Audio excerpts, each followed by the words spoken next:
السلام عليكم. اكيد كتير سألنا نفسنا ايه هي الحاجة اللي انا متميز فيها.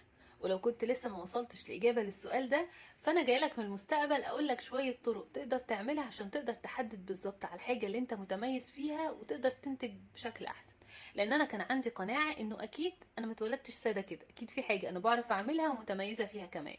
ودي شوية طرق لو انت عملتها ممكن توصلك لإجابة منطقية بالنسبة لك. اول حاجة، اوعى تتجاهل كلمات المدح اللي بتتقالك، خصوصا كلمات المدح اللي بتكون متكررة من الدوائر القريبة ليك والدوائر البعيدة.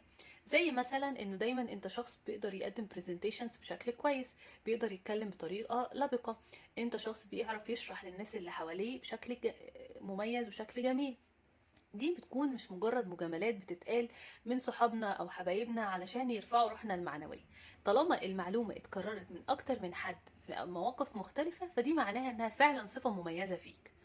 تاني حاجة، ابدأ شوف الحاجات اللي انت بتبقى متضايق جدا لو انت ما عملتهاش على اكمل وجه.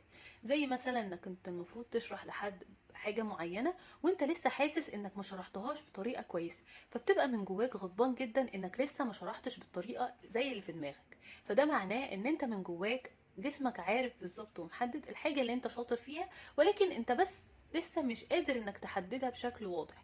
فابدأ شوف الحاجات اللي بتغضب قوي لو انت ما نجحتش فيها بالشكل اللي انت يكون مرضي بالنسبة لك.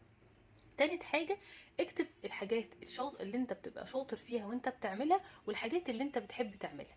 وده هيكون طبعا حاجة بيرفكت جدا لو انت قدرت تحدد حاجات بتعرف تعمل فيها الاتنين، شاطر فيها وبتحبها كمان. اخر حاجة، جرب.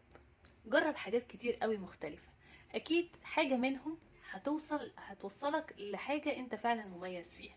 يعني ادي نفسك مهلة لتجربة اي حاجة جديدة ومختلفة، او حسيت حتى ان انت مهتم بيها من شهر لشهرين، وبعدها ابدأ حدد هل فعلا الحاجة دي انا بعرف اعملها بإتقان وبارتياح وحاسس ان انا مبسوط وحابب تكمل فيها.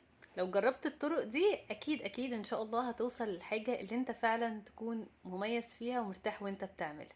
لو عندكم اي استفسارات اكتبوها لي في الكومنتس. باي.